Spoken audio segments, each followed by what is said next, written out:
Good afternoon, everybody. Welcome back to Mythgard in Middle-earth. My name is Corey Olsen, the Tolkien professor, joined as always by my friend Gryfflet, who, as you can see, is hastening back. He wandered away, doing some extensive inventory management earlier on this week. Yeah, why don't you just walk into a lamppost as penance for your sins there, Gryfflet.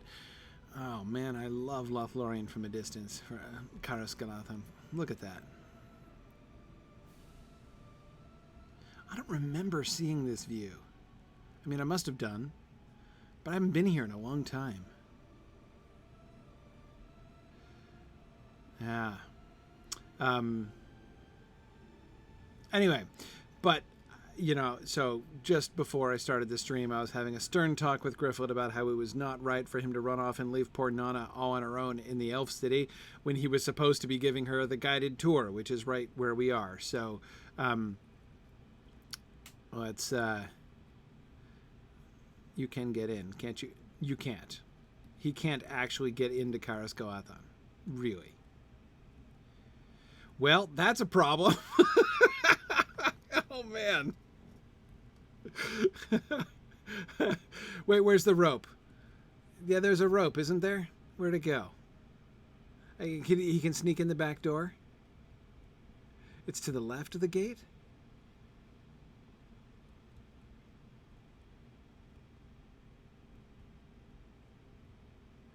Where is it? Is it around the corner? No? I have vague memories of this.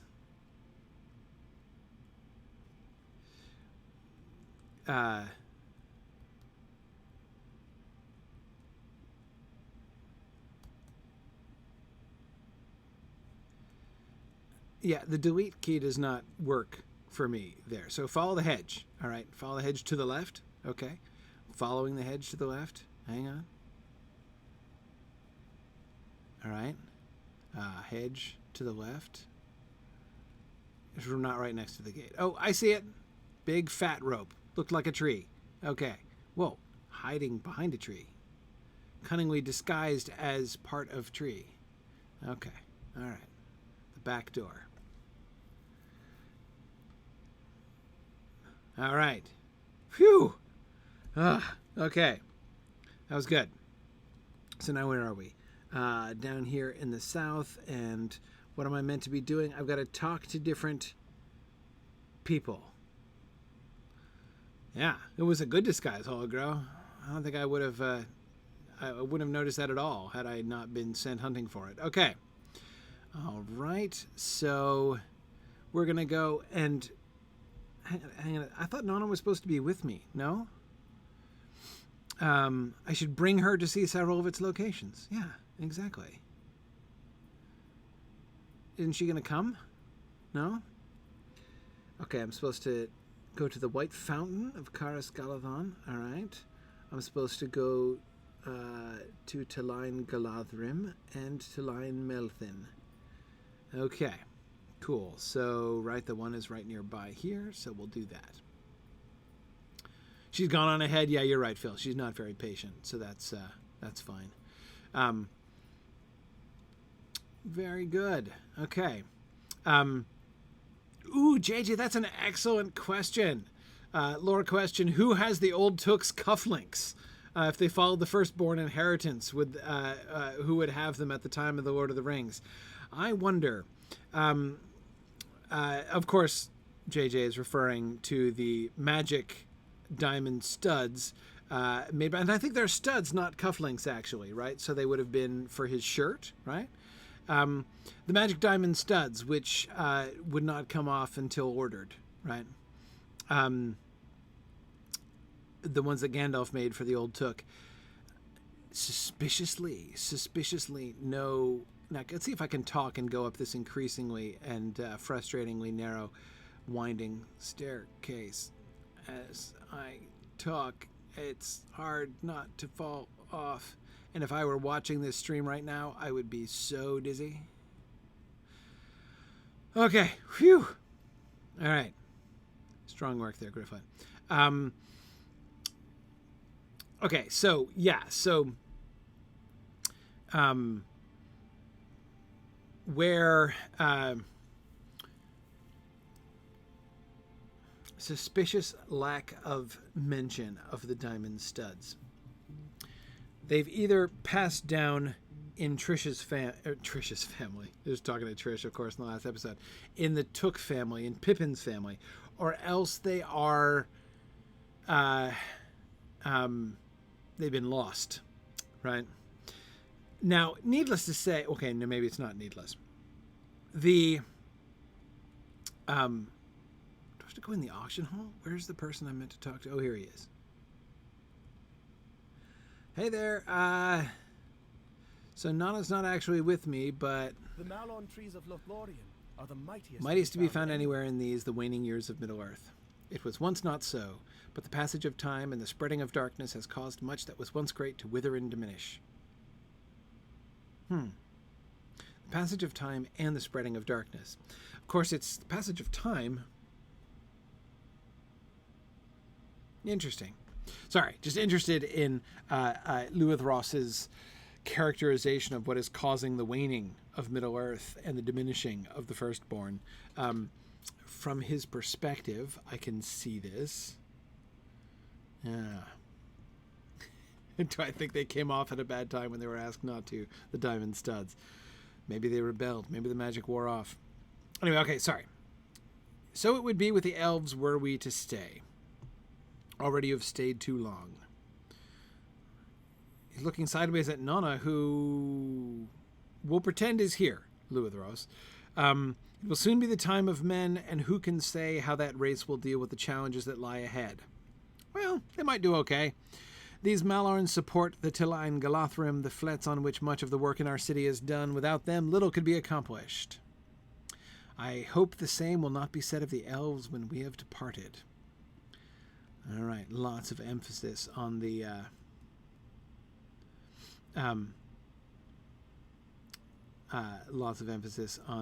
waning and diminishing. Okay, let's see. Oh, hang on. I don't want to go. I want to go down. Wait, is there a down ladder? No, that was an up ladder. Hey, here's a down ladder. Don't you idiot! Don't go straight across and fall. Whew, Gryfflet. Okay, there we go.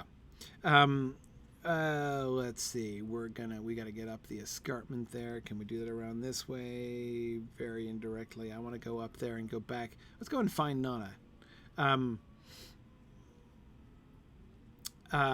Okay. Let's see. Oh, yeah, Rosie, I did do something with Celeborn, which when I got to Celeborn, I found I had a quest to give in to him, and I think it was the end of Mirkwood thing.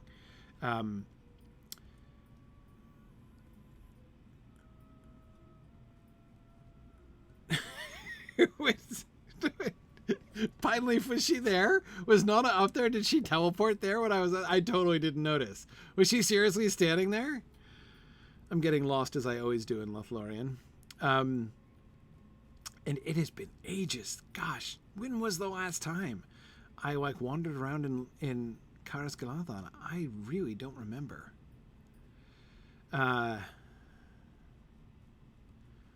Anyway,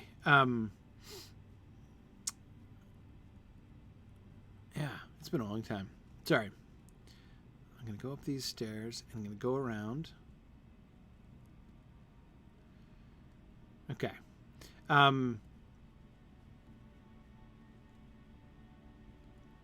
Oh, yeah. Hey, no worries, Druid's Fire. I was, as usual, running late anyhow, so. Okay, let's see. All right. I'm now going in more or less the right way, though a rather roundabout route, but that's okay. Let me finish talking about the diamond studs. What I was about to say about the diamond studs. The diamond studs are an excellent example of one of the differences between The Hobbit and The Lord of the Rings. I've talked about this on a couple of occasions this week in other broadcasts, so it's been kind of one of the themes of my week, and that has been these differences. A lot of people talk about the tone and style, obviously, and that's a major departure between The Hobbit and The Lord of the Rings, but there's much more than that. There's more even than some of the kind of factual differences between I know there's one of the guys that I need to meet, but Nona's not here, right? Is she up there where I left her? Can I talk to her and bring her down? Well, let me just experiment. Let me try talking to this one and see if she shows up. Finally, if I'll try not to abandon her right away if she shows up. But okay, anyway, so the differences between The Hobbit and The Lord of the Rings are much more than just stylistic, and they're much more even than some of the kinds of plot inconsistencies that we can see, the biggest one of which was ironed out by the revisions to the second edition of The Hobbit with the change to the story of Gollum and how Bilbo got the ring, or rather how the riddle game turned out. What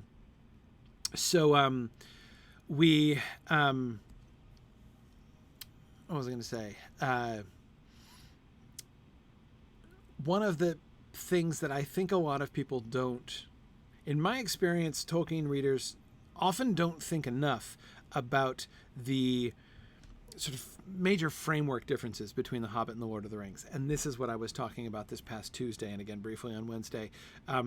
The Hobbit was really like, Tolkien is not doing world building in The Hobbit in anything like the ways in which he's doing world building in The Lord of the Rings. He's still interested in telling a story which has some internal consistencies and stuff, but he's not doing detailed world building. This came up in Exploring the Lord of the Rings when we were talking about the suit of clothing that Frodo finds when he wakes up from his sleepy time, right, when he was recovering from his wound given to him by the Nazgul. And he finds this beautiful set of clothes. And we were talking briefly about like the significance of a beautiful new set of clothes made to measure by elvish craftsmen in a pre-industrial world. It's a really big deal. And this kind of brought out the fact that, in The Hobbit, Tolkien does seem to be thinking much less consistently about those things, or rather, he seems to be investing much less effort in imagining a pre-industrial world in The Hobbit than he is in The Lord of the Rings. And I think that is very generally true. I think that he it's a totally different kind of project. The diamond studs are, I think, a really great example. Another really good illustration of the same kind of thing. That is to say, we don't get magic diamond studs, which fasten themselves and won't come off till ordered. Right? We don't get that kind of thing in the Lord of the Rings. And some of the things like that Tolkien just kind of stops talking about, right? Quietly leaves them aside in the world of The Hobbit and does not renew them. Now, he wanted to integrate The Hobbit fully into the Lord of the Rings world, so I don't doubt that if somebody actually had asked Tolkien that question in a letter that survived, and was published, he would have been able to give an answer, right? He would have given an answer that would have fit in the Lord of the Rings world. Probably they would have been lost, or he would have said, that they are still, Paladin Took still has them, right? And Pippin inherits them and takes them to Gondor with him, before he dies, and thus they come into the possession of like or put in a case in Gondor or whatever. He would have had some kind of explanation for that before, like that. But of course, he never gives one. So that's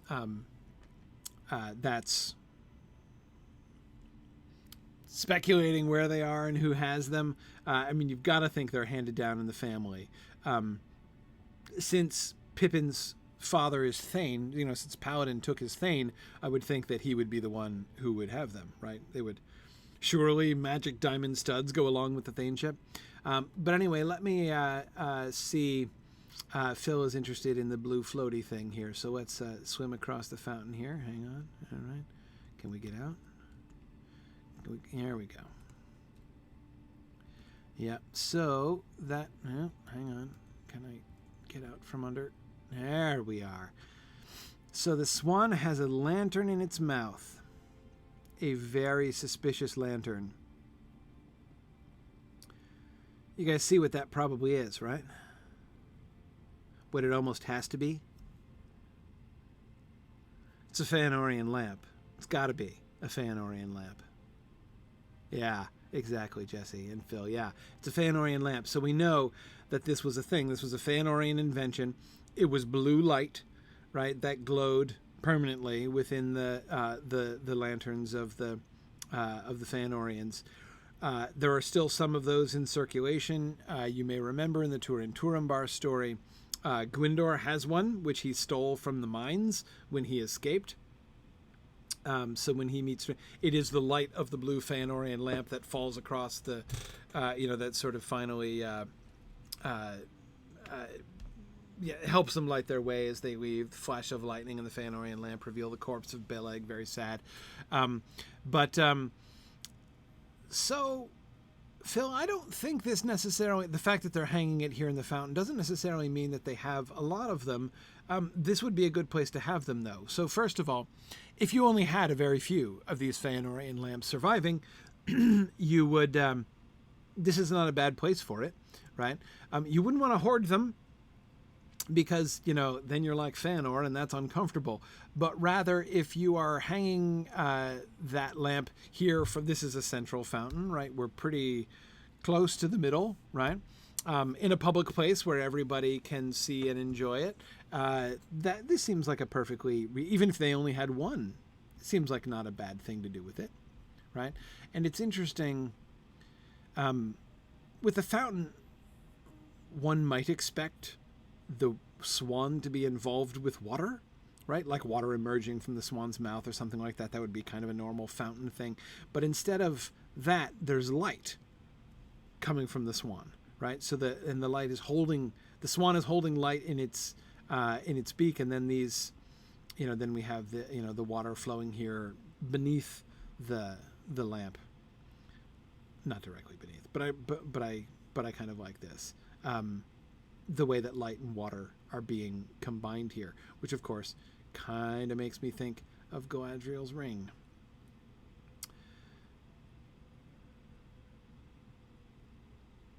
And the lamp is very beautiful. One of the things that the lamp makes me think about, or sort of makes me wonder, where's the light? What's it coming from?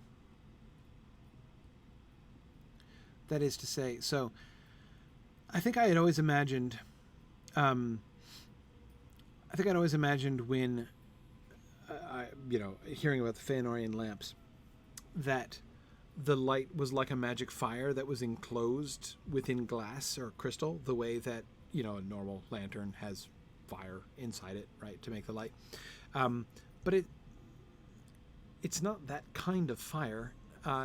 Feanorian lamp presumably needs no sheltering from, you put your candle or your wicked flame inside a glass case in a normal lantern so that the light can come out, but no wind can come and blow the candle out, right? So,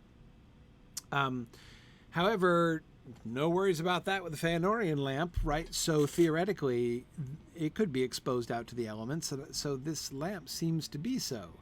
That is, there doesn't seem to be any glass or crystal involved. It's just this framework, and then something down at almost at the base of it, really, is what's glowing. Yeah.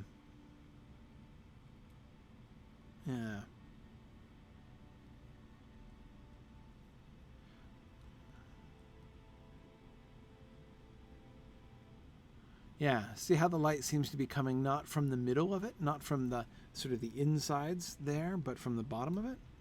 It's interesting. Anyway, okay. But yeah, that's got to be a Feanorian lamp. But let me swim back across the public fountain here.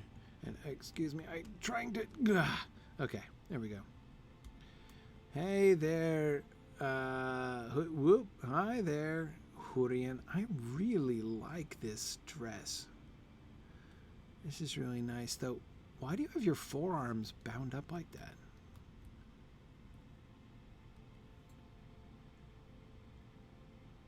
It's a little odd, isn't it? Is it like for archery or what? This is a place of quiet contemplation. Quiet contemplation. free to enjoy the sound of water in the pool and soft breezes on the skin. Okay. She looks at Nona dismissively, does she? Okay. Despite Galadriel's words, not every elf is pleased to have the Dunlending girl within the borders of Lórien. Others can admire the fountain as well. Oh, so you're a snob.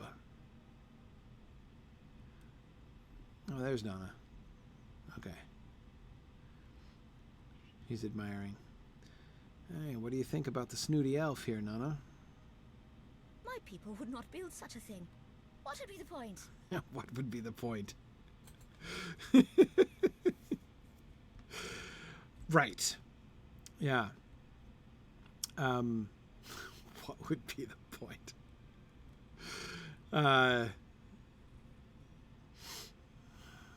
But she admires it.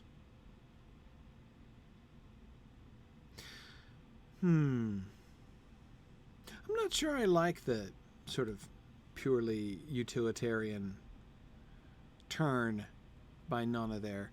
I mean, no, her people would never build this, like, because they don't have the materials or the leisure, right, to do that. But that doesn't necessarily mean they wouldn't appreciate it.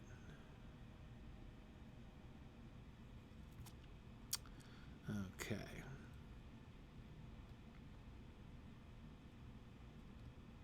Since I'm right on top of the quest ring, is there a ladder up, or do I have to take the stairs? Okay. We're winding.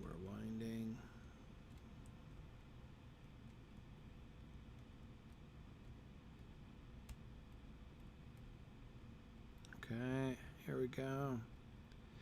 All right, past the edge of the cliff here. Okay. Oh, there we go. Okay, so we had our two elves that we've, in trying to kind of capture the culture of Lothlórien here for Nona, we've had the conviction of the elves about the fading of Middle-earth and their departure. And here we have, and then we had her reaction to the elves' slow, quiet contemplation of beauty. We see so few visitors to Caras, Galadhon. Okay. Oh, your hospitality is perhaps not what it should be. Well, your hospitality is extended to not shooting us to death, so that's appreciated. It must seem a very confusing place with flets on multiple levels of the Great Melurn. Yes, it is a little confusing, with winding stairs and bridges across breezy gaps a bit. Okay, she laughs at delicate musical sound.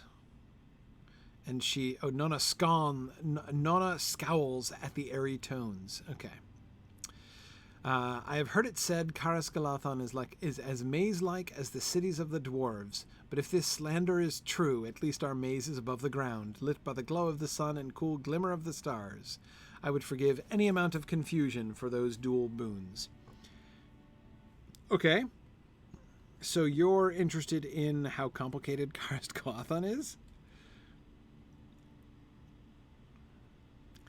Okay, Nona says nothing as she looks down. Why? What is she thinking?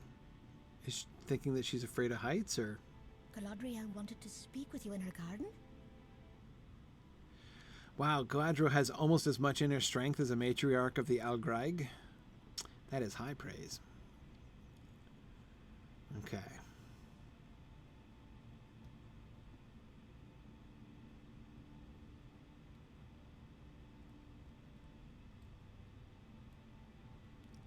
Is there a ladder over there?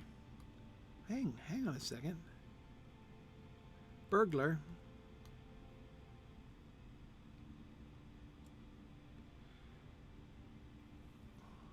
Nice. Yoo-hoo! That's what I call efficiency. Now watch me efficiently walk the wrong direction. No? Okay, I think I got it here. All right, let us go talk to Galadriel.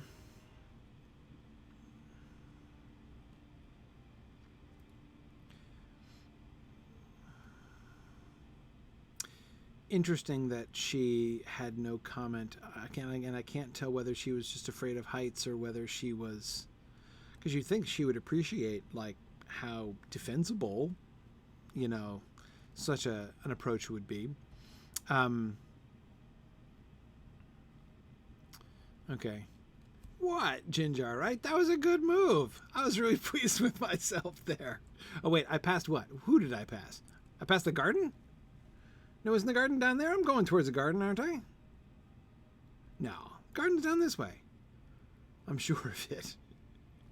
Oh, you thought I was going to try to safe fall all the way to the ground? No, no. See, I could see that the bottom flit was a little wider than this one. So it was all good. Okay, right. No, yeah, we're headed. Oh, that's the wrong way, though. Couldn't remember whether it was the right or the left hand turning there. Okay, no, wait. It is the left hand turning, but it's this left hand turning, right?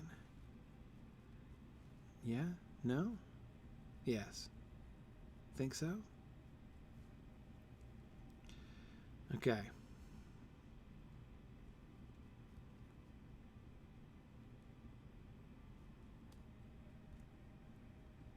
Oh. Okay. Why did she say nothing to me? When did the elves find the time to construct such a place? It's a wonder, I will grant you that, but I prefer the homes of my people. When did the elves find the time to construct such a place? What a question.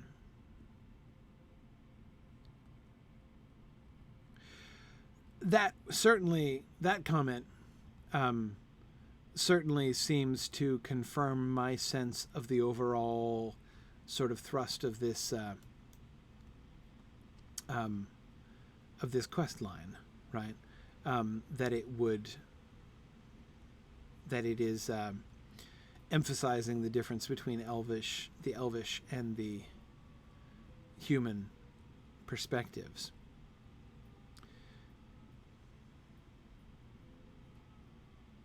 Hi there, Galadriel. I love that. I love it when you mouse over Galadriel and she's like radiant. I hope you enjoyed your respite. Well, that's okay. I figure it's time to get off to Rohan. Okay, you spoke to me once of the danger that awaited our mutual friends on their road. Okay. Oh, right, the Fellowship. I thought you meant Horn and Nona. No, right, yes, our mutual friends. Those few of the wise who know of their errand have known a simple truth since they departed. As they move further south, they move closer to a point of decision they can delay but not avoid. They cannot leave the great river without making this decision. Do they continue south and east to Mordor, or do they pass through the cities of men and thereby take a longer road to the fire? Galadriel kind of making this sound like a bit of a no-brainer. The ring-bearer must go to Mordor, but who will choose to go with him? I fear for the company. Peer into my mirror and see if the visions for you are as troubling as they are for Galadriel. Sure. The twisted root upon which it is resting is really cool. And the little pink flowers.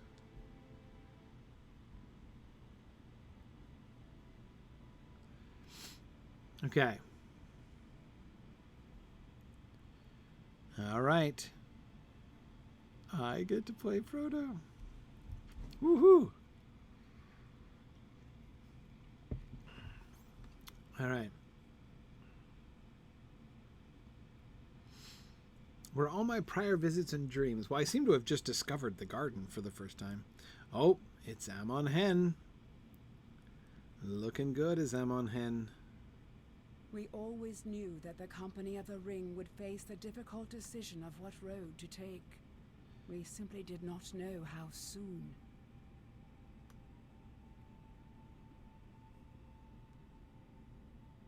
Well, just looking at Sting here. Okay. Can't see the mithril coat, that's all concealed. Pouches on either side. Lothlorien cloak like all the rest.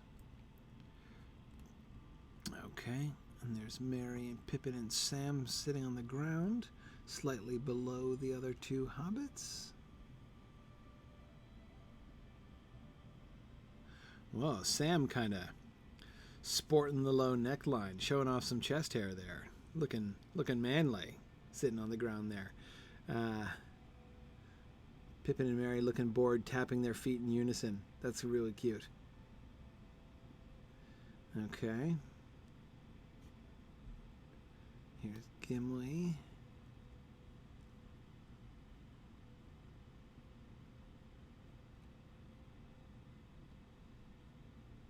Is his brooch even attached to his cloak?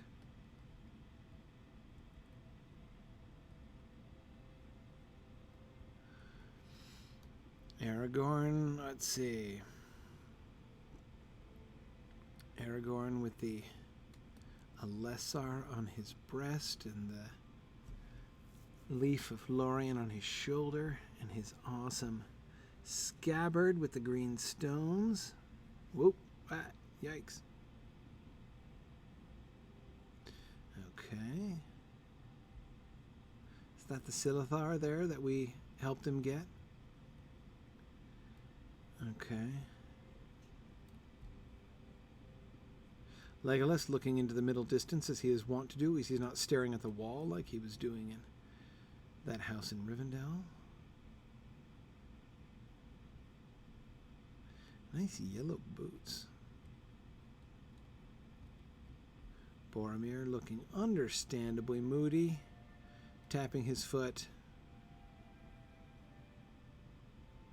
Not quite in unison with Merry and Pippin, but pretty close. Getting the feel of the rhythm there.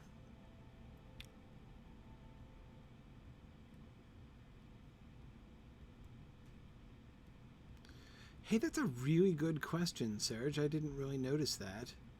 Yeah, he keeps his sword on the right side. Is Aragorn left-handed? I think that he keeps his sword on the right side so that he can draw it with his left hand. Because if he uses his right, it's over too quickly. It's the only way he can be satisfied. So I think that's the explanation. Yeah. Okay. 3 different cook pots. What are we cooking? I want to know. What does the Fellowship eat at Parth Galen? Whoa, hang on. We've got... okay. Vegetables and... what is that, like porridge or something?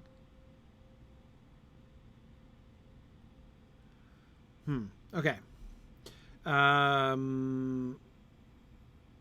I'm going to resist the temptation to run straight to those ruins over there or to go up towards the Argonath, because this is just an instance and I will get plenty of opportunities. Okay, Aragorn, lay it on me.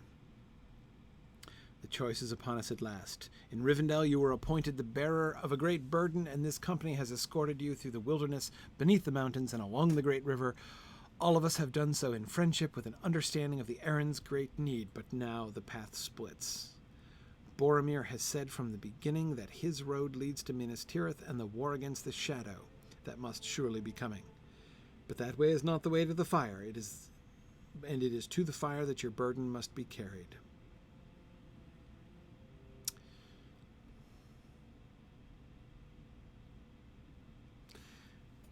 All right, let's hear their discussion, then we'll talk about it.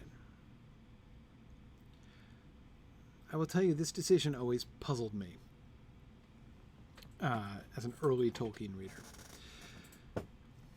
I must choose your own way. Okay, right? You cannot advise me. That's it? Nobody had anything to say?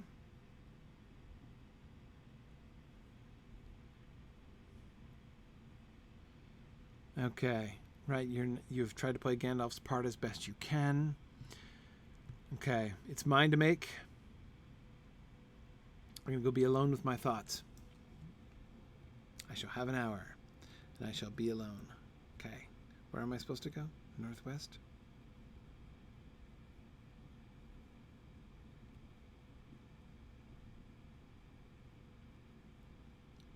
Thoughts of Elrond. Where's...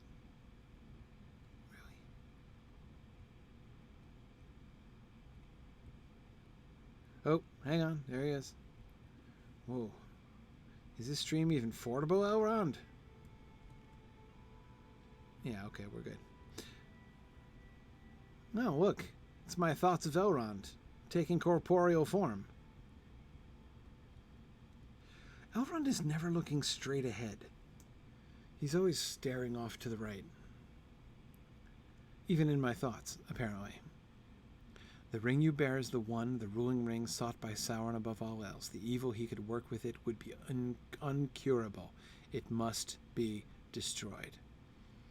Okay, the emphasis on Sauron, the urgency for Sauron, and therefore the urgency of its destruction.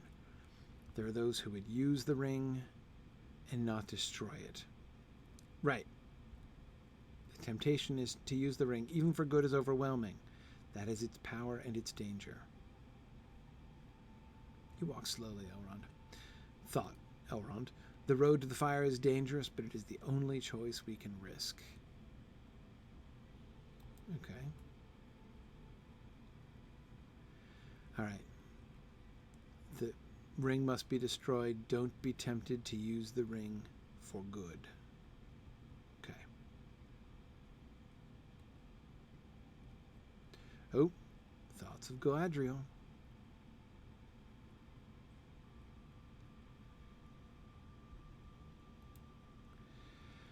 Some rings there are that Sauron never touched, and they were not used for evil. They were used for growth and prosperity, and much beauty was wrought with these. The 3 elven rings belong to this worthwhile group.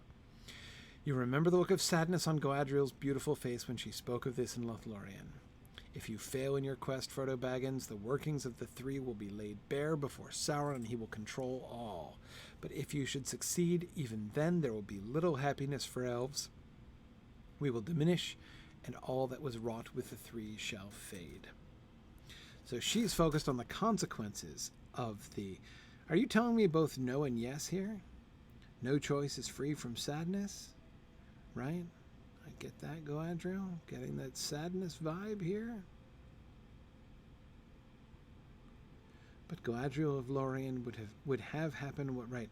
That what should be shall be. One that's my favorite Galadriel line. Even should it mean that all her good works disappear and are forgotten. So this is a sacrifice you are willing to make. Why are you driving me into the stone wall here? Can you share the road, Galadriel, for crying out loud? Okay. All right. That's not so much a helping me figure out what to do thing as much as a helping me think through the consequences of the choice that I'm making. Okay.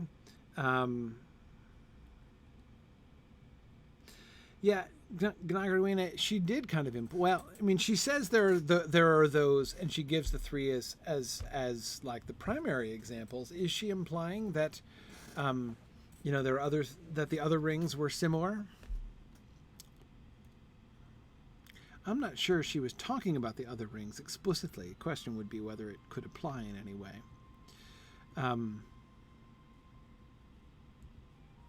let's see. Whoa. Oh, sorry. Root.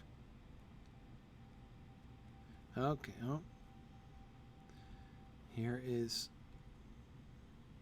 hologram Gandalf. Few know the inner strength of hobbits.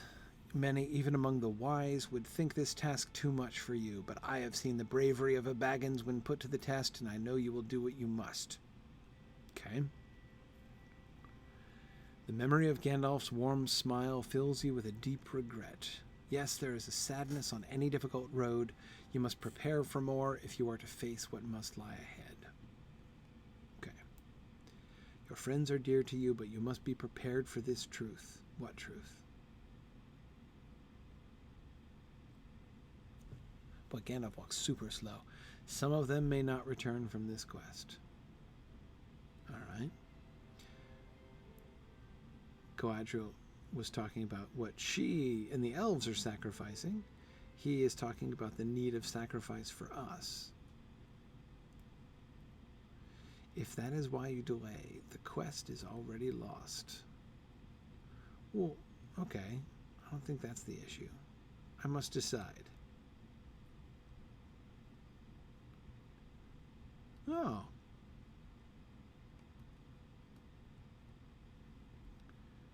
So there's... I'm going to talk to Bilbo too. There he is. Hiya, Bilbo.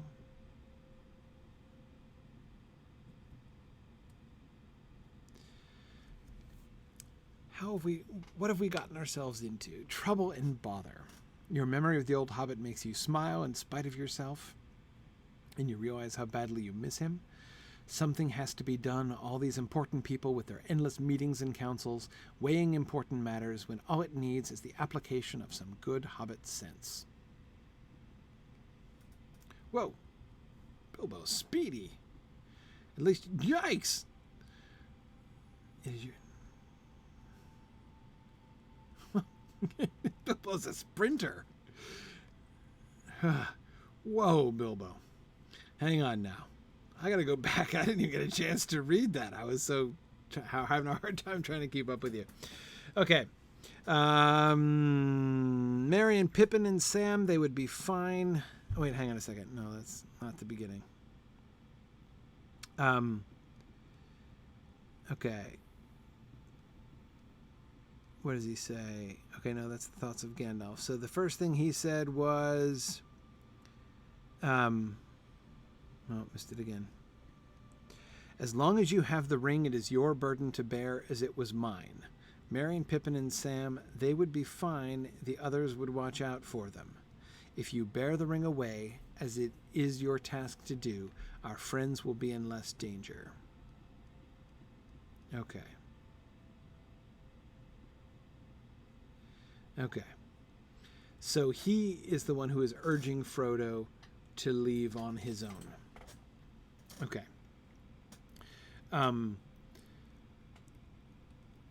He did the Erebor run in 12 parsecs to its heart. So...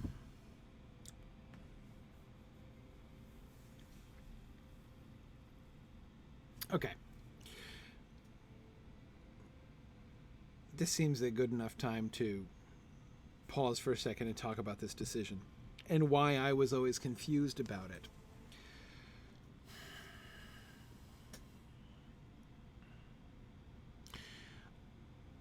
I couldn't ever figure out.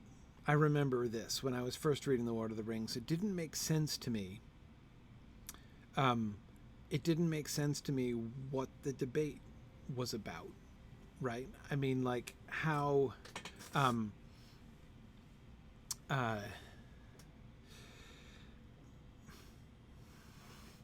it sounded to me like they were making a very big deal out of nothing, right?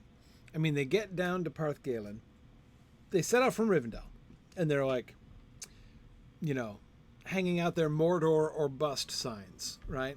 Like, the off we go to Mordor, hooray!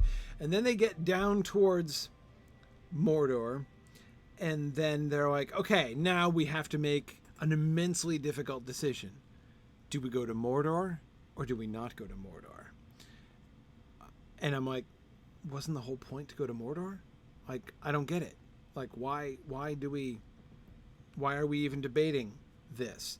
Now, keep in mind, there is an element of that in the text itself, right? Sam is like, plain as a pikestaff, right? That's his reaction to the whole decision thing. Plain as a pikestaff it is, right? But that actually seems to me to point out the difficulty rather than to undermine the difficulty. It's plain as a pikestaff to Sam, but it's obviously not plain as a pikestaff to everybody else. Remember, Frodo is not debating whether or not he should go to Mordor. He's debating other things, right? He's worried about... Sam figures out exactly what Frodo, is worrying about. But to everyone else, to Aragorn, to Boromir, to Legolas, to Gimli, I mean, to everybody else, Merry and Pippin, only Frodo and Sam see clearly what has to be done. Only to them is the decision a no-brainer. Like, where to go is a no-brainer. To everybody else, they talk as if this is a really hard decision, and I never got what was hard about it. I'm like, well, you're going to Mordor. When did that change? Like, what is the issue here? So it took me some time kind of thinking this through before I really began. It's easy.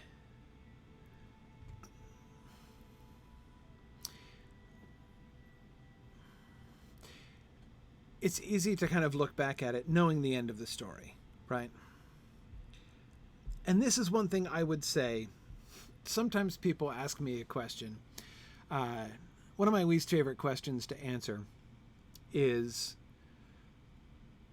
what do you think are some things that Tolkien didn't do well, or like flaws or problems that you see in The Lord of the Rings? And I don't like answering that, not because I don't think there are any, but because it's not my favorite thing to talk about. But I do think that this is a weakness in the story. I think that, at least I have felt, and I don't think I was alone with that. I think that it was not made really clear what we're deliberating about exactly. I mean, yeah, they're going to go to Mordor eventually, but by what route, JJ? But you notice the way that Galadriel said it made it sound totally pointless, right? They're going to be stuck with a difficult decision. Do they head straight to Mordor, or do they take the scenic route and hang out for a while and delay and waste time before they go to Mordor? She didn't exactly say it like that, but it kind of sounded like that, right? The way that she puts the two options forward, it seems like one is plainly the right answer and the other is plainly the wrong answer. And that, it seems to me, is exactly the opposite place to where we should be at this point in the text. Going to Minas Tirith is the smart call. It should be the smart call. If there's a no-brainer here, that would be the no-brainer, right? They have no idea what's going on. They could be walking in, for all they know, like what are they headed towards? The Black Gate? There could be an army like right there that they're walking straight into, right? They have no idea what's been going on. They don't know anything about the movement of troops or what Sauron is doing. They have no idea how they're going to get into Mordor. I mean, that's wildly improbable. For even if the whole fellowship goes, wildly improbable that they're going to find a way or be able to fight their way or what. I mean, again, even what is the plan? How do you get into Mordor? They don't know. The smart move, right? The traditional wisdom should be plain as the nose on your face that the smart thing to do is to go to Minas Tirith, right? You've taken it down to but how are you going to get into Mordor? Well, you join the good guys, right? They're good guys who are fighting against Sauron down here, and whether they can tell you a way in or whether they can do but you've got to coordinate with the good guys, clearly, right? When you come down, you've got to do this from a position of strength, not like on your own in the wilderness, no idea what's going on, trying to walk your way into Mordor by yourselves, right? Remember that Gandalf characterized this as the path of folly, right? Let folly be our cloak, he said. They were choosing between what seemed like wisdom and what seemed like foolishness, right? What seemed like idiocy. And at the council, they made the choice to embrace the path that looked really foolish. That's essentially what they're doing again here, right? That's the same choice there. So they're recapitulating the same choice. It should look like wisdom to go to Minas Tirith. That should be, again, that should seem like the no-brainer, smart thing to do. You got to get the latest intelligence on what's happening in the area. You need to be able to, they've got resources there, right? They can help you out in one way or another. There are lots of different possible ways in which the people of Minas, the men of Minas Tirith and the armies of the good guys could be helpful, right? Prudence would counsel for you to go to Minas Tirith. Frodo saying not only, I'm just going to go straight to Mordor, what the heck, and then, of course, what he ends up deciding to do, I'm going to go completely by myself, that should sound like folly, right? That should sound like idiocy. And therefore, remember Merry and Pippin's response. We must go after him, stop him, right?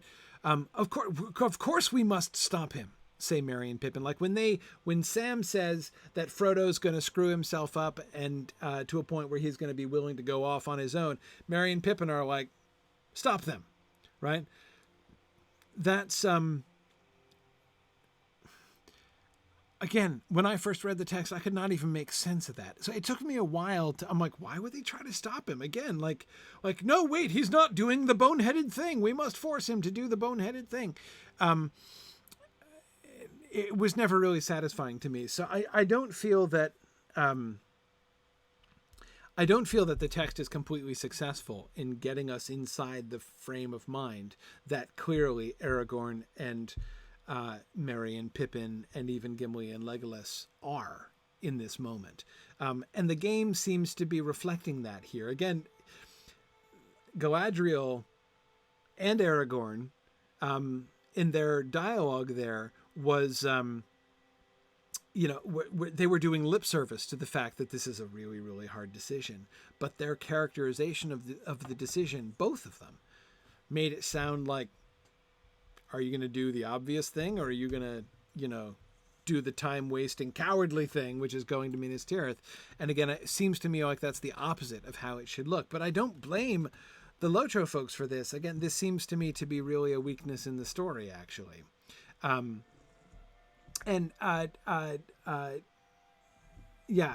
I agree. Merry and Pippin said stop him because he's wandering off by himself with almost no help. Yeah, no, sure, they don't want him wandering off by himself. That's surely what they're thinking about when they say we have to stop him, right? But again, like it's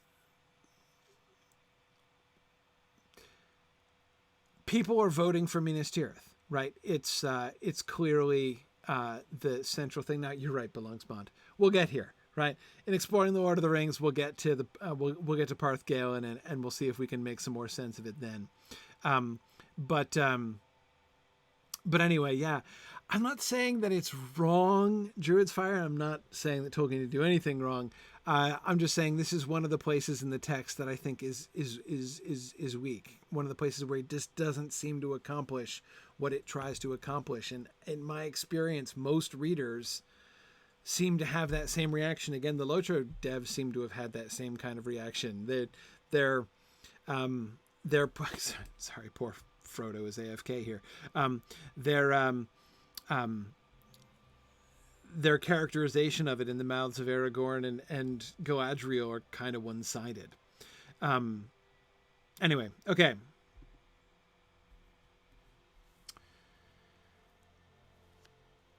It would be for the best, right? So Bilbo wants me to leave by myself. So this is the impulse to protect the others. So the progression here was Elrond, the ring must be destroyed. Galadriel, if that happens, that will happen at a cost, but it's worth it. Gandalf, wait, what did Gandalf say again? I've totally blanked on what Thought of Gandalf said. What did Thought of Gandalf say? He said,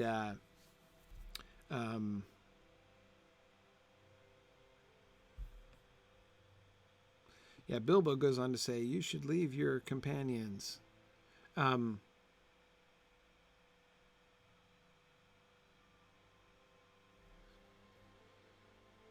Hobbits are strong. Thank you, Eric. Yes, hobbits are strong. Right. Nobody knows hobbits like I do. You have strength and courage in you. So, right. So the ring must be destroyed. It's going to cost a lot, but it's worth it. You can do it, Frodo.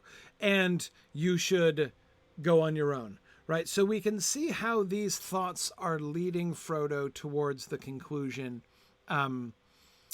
that we know that he's going to have, right? So they're kind of dramatizing his decision process, which is going to lead him to say, I'm going to leave and go off on my own. That's the right thing to do. Notice what all of these things are, notice what all these things are leaving out, right? Frodo's deliberation. He's not even considering going to Minas Tirith, right? That's not on the table for him. Anyway, okay, sorry. Bilbo's going on. Best to go alone. Aragorn and Boromir are strong men and they will take care of our friends. Gimli and Legolas will watch out for them as well. Sam will not understand, but in time he may forgive you. And that, of course, is, Sam will not understand. Frodo thinks that. What did Elrond say in Rivendell? That it was perilous to study the arts of the enemy as Saruman did? That must be because they can corrupt even the purest of hearts, no matter its intention at the outset. And that would seem like a non sequitur, except for the fact that... Oh, behind me. Oh, you were worried. Thanks for coming to protect me, Boromir. Can I see your belt?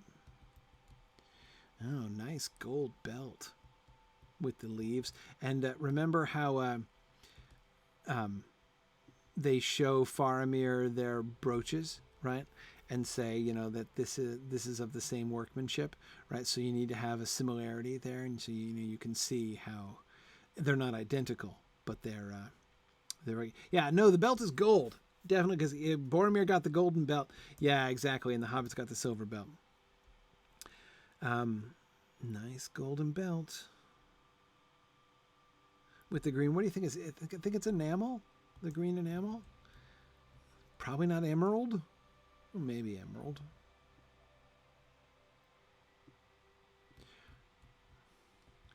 I see your horn, Boromir.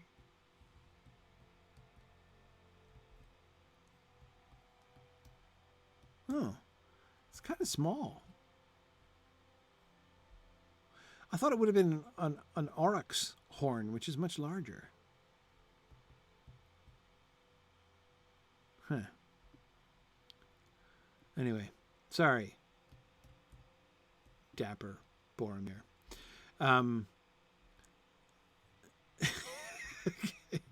Yeah, I know I shouldn't go AFK in session play.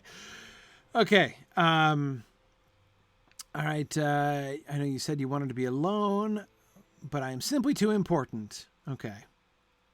If Aragorn is correct in his guess, it means the orcs have already crossed the river. They should be in the woods even... They could be in the woods even now. Okay. Oh, sure. Yeah. Let's talk. Are you going to pace up and down? Oh, I thought you might. Back at camp. Everything is endless arguments. Dude, no one was saying anything, but maybe they started arguing after I left. With two, it need not be a tumult of voices. Well, we could probably arrange a tumult. Oh, you're glad that I hear the wisdom. Well, I didn't actually say anything, but okay. I'd feared you would not wish to speak to me, but it lightens my heart to know that you respect the wisdom of Gondor. For Gondor is where the greatest strength of men can be found, and it is where the Dark Lord's gaze is most drawn. And that's your argument for why we should go there, Boromir? That doesn't make a lick of sense. If you were to come to Minas Tirith, we could protect Gondor. If we could come to Minas Tirith, then the eye of the enemy would be fixed directly upon you. What do you say? Why do I resist the course of wisdom? Ah, see there, now that's closer. These elves and wizards speak only of hiding and sneaking, and they would have us destroy the very thing we need to defeat Sauron. Right. Why do you listen to them and not to me? It is my people who will pay the price for the failure of this foolhardy errand. Ah, see, now we see the relevance of Galadriel's words here, right? The thought, the imaginary Galadriel's words. Yeah, so we can see how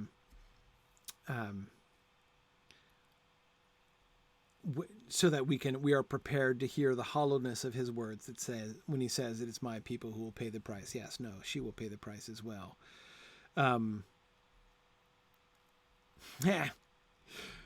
My people will pay, not yours, hiding far away in some hidden dell where the enemy will never find them. Yeah, except he already has, even if he thinks to look, which he already has. But he looks at Gondor. Yes, he does. And he will kill its people, and they will look to me and ask why I was not able to protect them. Yeah, it's a heavy burden. I were so small, so weak. I love how they depict him talking himself around. What if the ring had come to a man, a strong man of Gondor? Lend me the ring. Let me use it to save my people. How can you say that? You have the very thing we need to defeat the Dark Lord, but you refuse to use it. You run knowingly to death. And you bring with you the only hope we ever had of surviving this war. It might have been mine. It should be mine. Give it to me. He doesn't say that, but that's what he says in the book. You can, oh, I'm sorry that it doesn't add my my favorite thing, the last moment when Boromir tries to temporize with the temptation, right? You can say I was too strong and took it by force, as if he's collaborating with Frodo here, right? For I am too strong for you.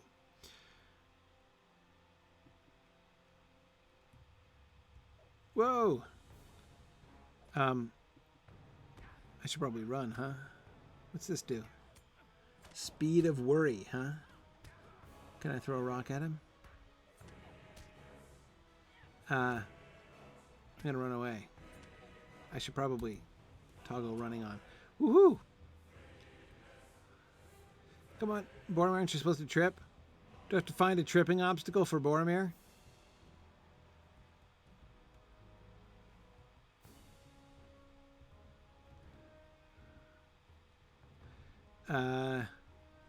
Okay.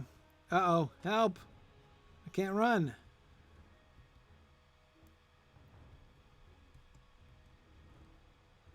I'm gonna have to put on the ring. Yeah, I think so. No remedy. Okay, slip the ring on my finger.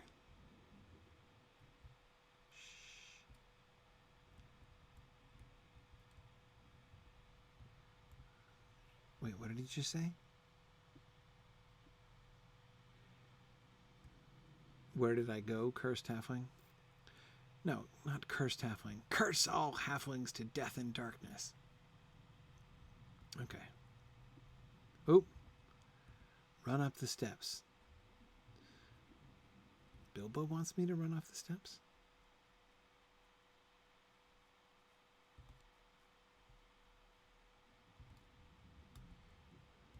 Why am I underwater? Boromir may not be able to see you, but other things might, says Elrond. You might want to think about this before going up to Amon Hen. Oh, I'm really looking forward to talking this and exploring the Lord of the Rings. You do not know your danger. Well, no, he doesn't know his danger. Ooh, there's Amon Hlaa. Great. With the ring on, he cannot find me. Climb to the summit of Amon Hen to escape. Okay, here we go. I have stumbled blindly to the summit of Amon Hen. Oh, a sudden feeling of terror. Oh, I'm trying to get up to the... Uh-oh, I can't. Okay. I'm supposed to be on the seat. Wait, I need to be on the seat of seeing. Sauron senses the ring. Oh no! Take it off, fool! Take it off! Take off the ring! Phew. Alright, a little hard to dramatize my internal dialogue, or monologue there. Oh, hang on. Thoughts of Gandalf. Were you just telling me, you just calling me a fool? Someone was just calling me a fool telepathically, and I have a suspicion of who that was. You conjure the kindly face of Gandalf from your memories. Okay. I can almost hear his voice. Fool! There are a great many dangers facing Middle-earth, and your ring is responsible, even indirectly, for all of them. Yikes! Orcs of the Misty Mountain and Lothlórien is threatened with fire. The horsemen of Rohan fight back the wolves of Isengard. Hey, can't you just show me? Give me a cutscene. Can I go up to Amon Hen and get a cutscene? Is that too much to ask? Corsairs put to sea from Harad and endless armies march from the east. The mountain of fire is aflame and the Dark Lord's forces are in motion. I could be shown this with a cutscene. There are men who stand against him, men like Boromir, son of Gondor, right? Yep, he and men like him will fight. But when all is finished, it seems to me they will be simply men, for how long can men stand against such evil? I fear that when all is reckoned, it will come down to one hobbit after all, and the strength he himself can bring to bear. Perhaps that is always the way it was meant to be.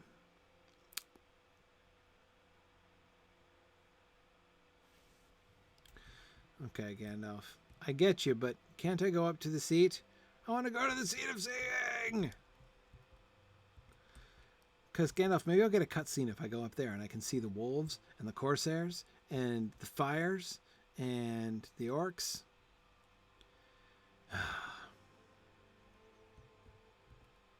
I know what to do. Sure do. Get up to everyone and maybe if I get a running start. Oh well.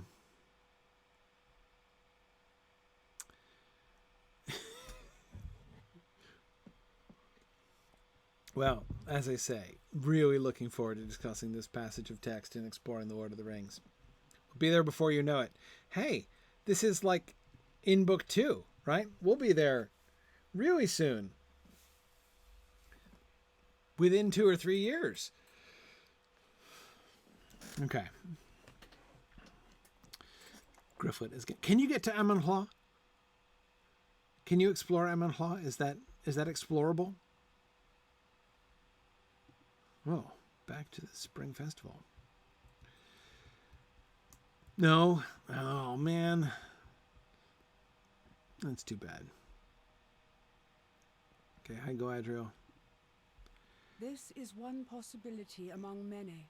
It is a troubling one, to be certain. A look of sadness crosses her face. Okay. All right. Not all of the things come to pass, right? This is one possibility among many. They may have need of your help. Travel south along the river Anduin and see what has befallen our mutual friends. None of the visions I have seen in the waters give me any hope that they have avoided the dangers into which they walk. If you can aid them in even the smallest way, it may be enough. Nona should go with you if she desires to do so. I have known her for just a short time, but I do not think she wishes for anything but to adventure with you. Okay. Great. I love how as we head south towards Rohan, we are being made into this sort of indirect support, right? Just as Merry and Pippin being dragged off by the orcs across Rohan, being orc dragged across Rohan, right?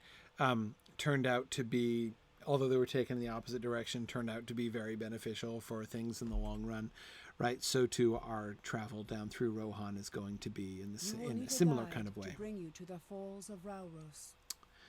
Okay. Few of your people ever travel that far. Do not shake your head in frustration. There is a guide who will suffice. His name is Corodon, and he is the elder brother of Sigalath. Good old Corodon. Yeah. How's he doing? Without her twin knives and the skill with which she wielded them, the efforts of the Golden Host might have come to naught. Her death in the Battle of the Tower is cause for grief in all who knew her. You will find her brother is cut from similar cloth, but if Corodon shares her ability, he does not share her temperament. Find him on Talain Neduil on the eastern side of Caras Galadhon and tell him you need him as a guide. He is not called River Walker for naught. Okay. Great.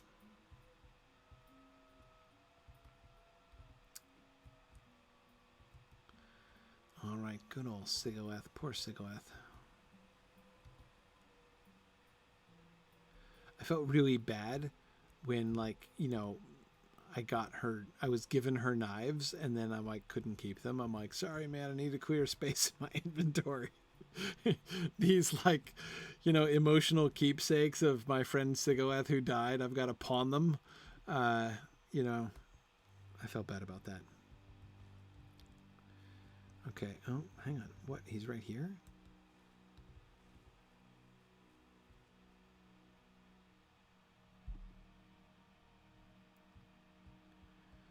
Okay.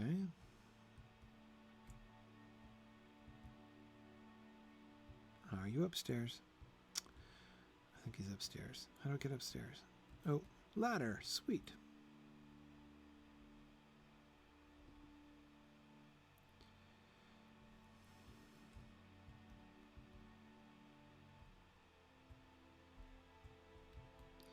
Hey there, Corodon.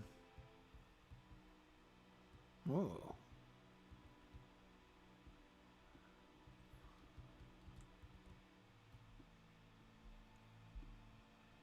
It's quite a headband. trying to figure out what material that's made with. It's exactly the color of his hair. Is it woven out of hair or something? Crazy.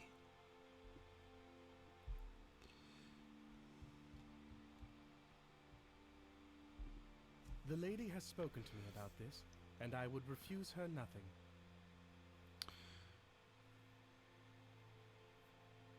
You were a friend to my sister Sigileth in Mirkwood. That's right, she was awesome.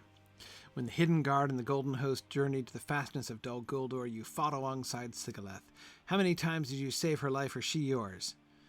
I don't know either, because I don't remember that long ago, but it was cool. I am certain it was more than once. I wish the tides of fate had swept the two of you together during that final assault rather than apart. For had the two of you been together on the stairs, perhaps you would have returned from Mirkwood, but it was not to be.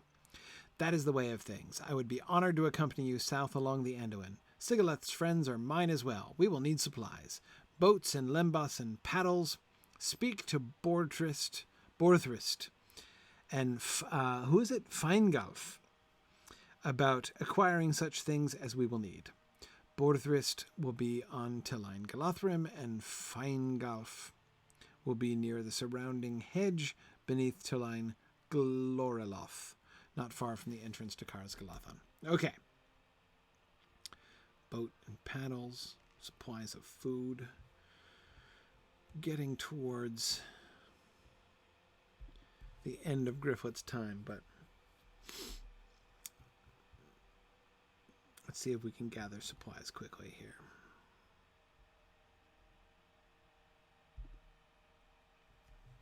All right. Ooh, maybe it was Sigileth's hair. I like that. What is his headband? That's interesting. He's saying he wishes I had died in her stead. So you think he's having one of those moments of crushing honesty, right? Okay. Well, you know, hard to blame him.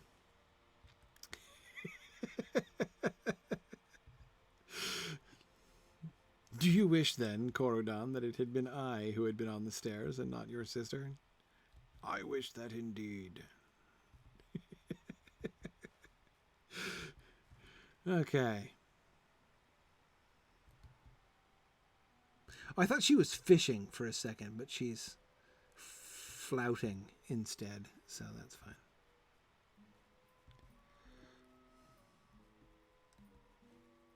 Still, I don't know that I would play the flute right next to a waterfall. Would that be frustrating? Oops, hang on. No. Need to go down, not up.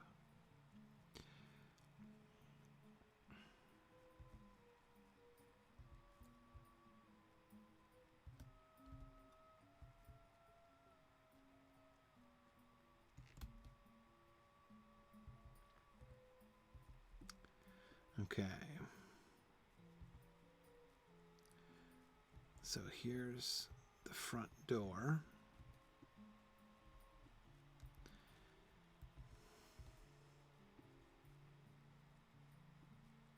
There's a lot of similarities, Phil, especially, of course, in the Garden of Galadriel with the Gardens of the Entwives. Okay, let's see. The Lady Galadriel is wise to send Corodon as your guide. Okay. Yeah, he's called the River Walker. He knows the lands on either side of Anduin better than any elf I know. Oh, Sigileth was mean to you? Yeah, well, you know. Okay, great. Thanks for the boat. Appreciate it. Now I'm going to head up because I think it's this way. Yes, it is. I was correct. And I'm going to go find Borthrist.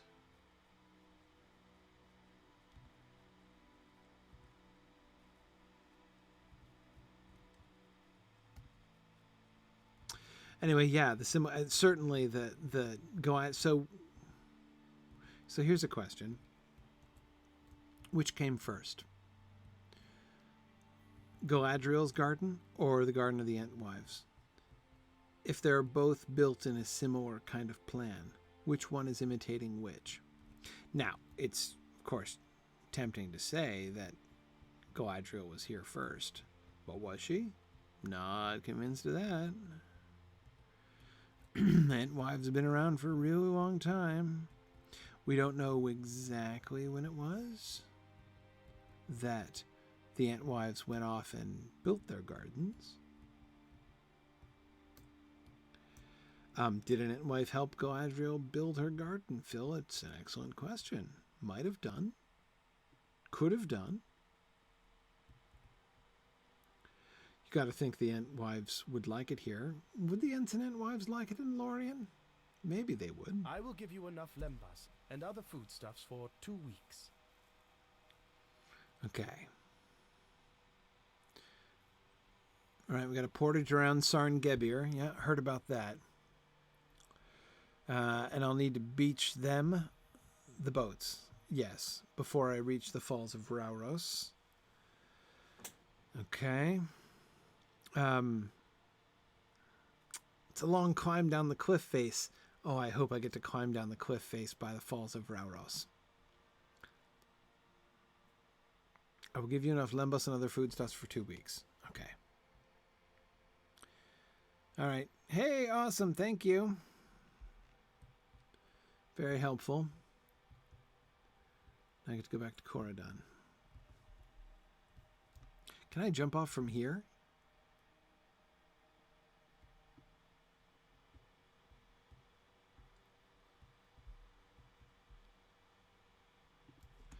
Only one way to find out. Oh well. Worth an experiment. This is where do I end up? Whoa. Karen Amroth. That's not so good. Oh, well. Death count 1. No problem. Oh, well. Oh, man. I can't even mithril coin to him? That's not right, man. Ooh. Can I see the Lothlorien paddles? Oh, well. Okay.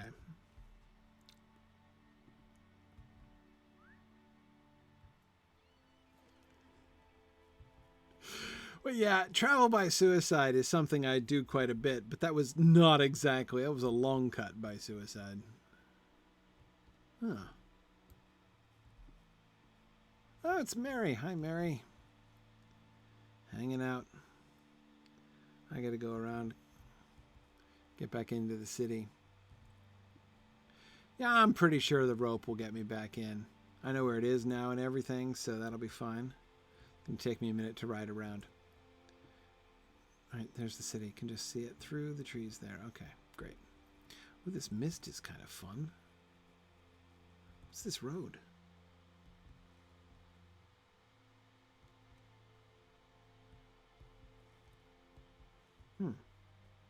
Follow the road.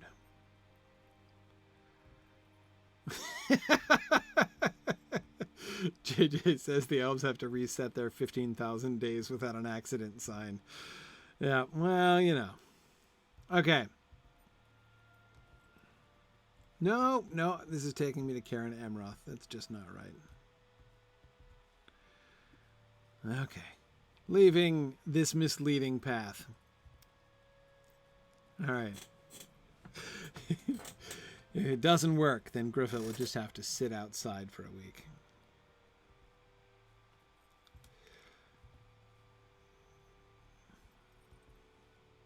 Oh, it's taking me to the stable master?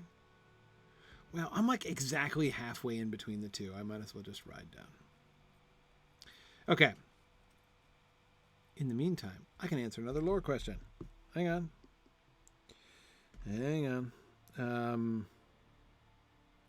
Lore questions. Okay, hang on. Nope, that's not it. Okay.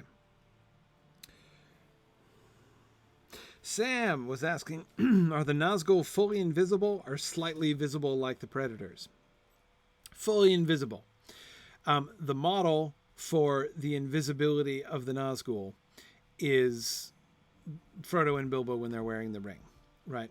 Mortals wearing a great ring are made invisible. You cannot see them at all. But, and this is important, you can touch them, right? And they can touch you. So if, you know, you are wearing the ring and you get your brass buttons caught in a door, right? Your buttons, though they become invisible with you, are nevertheless caught by the door and can get popped off your waistcoat, right? So yeah, you can interact with the material world, in short. You are invisible, but that is the only way you are affected. You can still be heard. You do cast a shadow. Presumably, if you had infrared goggles, you could see though I'm not sure. You know, it depends on how the invisibility works, honestly. But we don't get much about the mechanics of that. With the Nazgul themselves, remember, nothingness is the word that Aragorn uses to describe them, right? You know, to give shape to their nothingness. They're completely invisible. But again, they too clearly can be interacted with physically. We know this for certain because... yay! We know this for certain because of the boots and cloaks that they're wearing. All right, I think I know where to go here. I'm going to mount back up on my horse. Yeah, so they can wear boots. You know, when they pick up their invisible feet, their boots lift up off the ground, right? The cloaks hang about their bodies. Not their swords. They don't. Their swords are part of the wraith form, like the armor that they're wearing. I don't see any reason to think that their swords are corporeal swords. But their boots are corporeal, leaving real boot prints, and their cloaks are corporeal. So,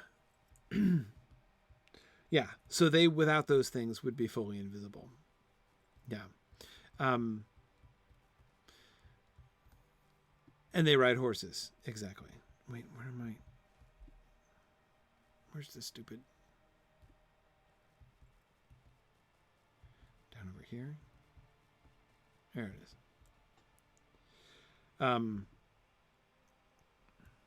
Yeah. So, right, infrared comes with heat, but infrared is just radiation, right? Like the same, you know, just like the radiation that bounces off you. The Nazgul you wouldn't see with infrared, though. They're cold. What kind of heat are they generating? I don't think they have enough. I think their bodies are cold. Yeah.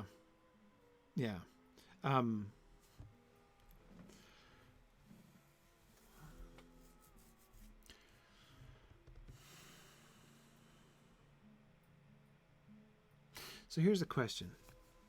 Why invisibility? I mean, okay, so like we've been talking about this and exploring the Lord of the Rings. When you put on the ring, you are partially in the other world, in the spirit world, but still partially in our world.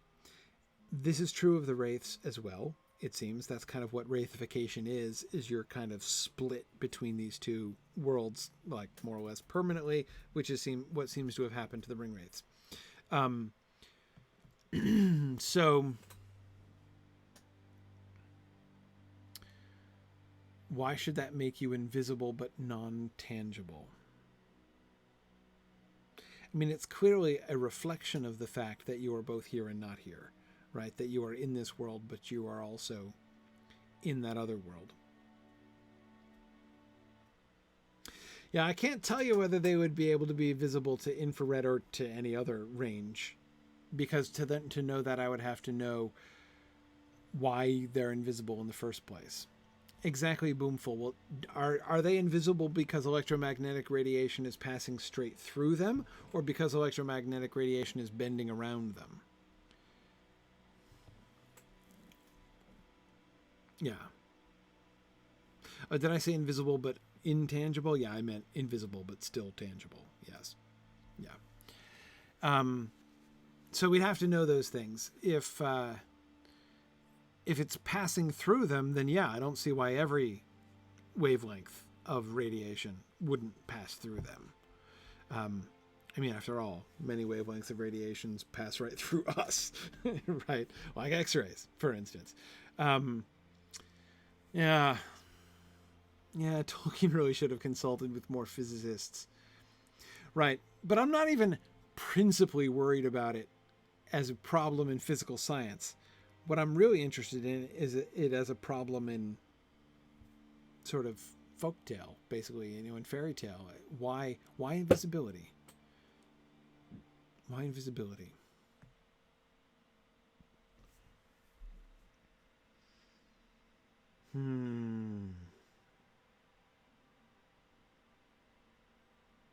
I don't know. You'll be there, but not seen, says Gollum. Chapter 5 of The Hobbit.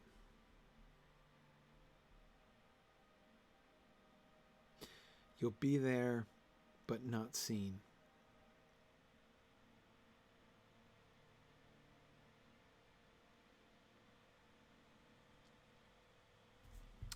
I'll have to think about this more.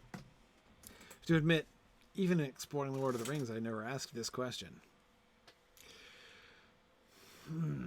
I'll think about this more. And we'll come back to it later on. It's an excellent question.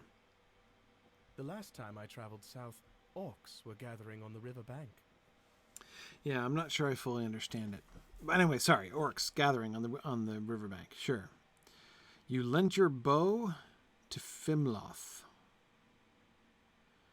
Maybe we can stop by and pick it up. Okay, that's fine. All right. And then, we're already late.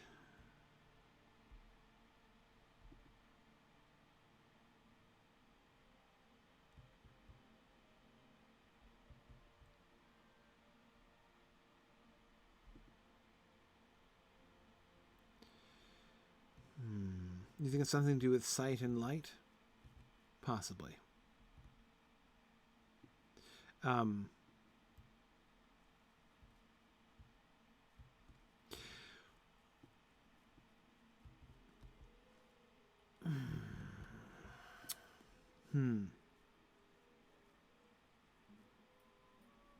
Yes. Sorry, Gollum's words just keep coming back to me. You'll be there, but not seen. It's something about sort of the altering of or the denial of yourself.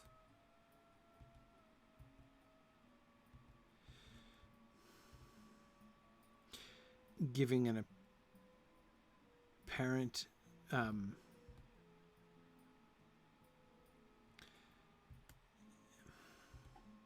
the apparent advantage of being in both worlds at once, that you can be there but not seen, uniquely seen, right, in the other world.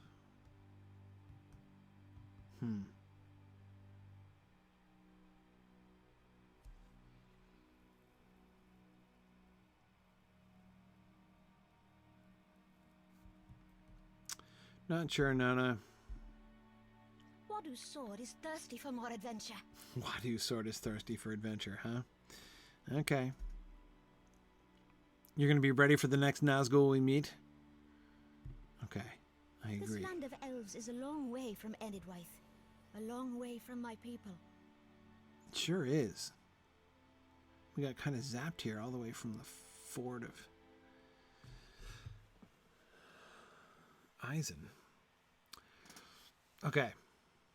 And with that, I believe we are done once and for all with the Great River.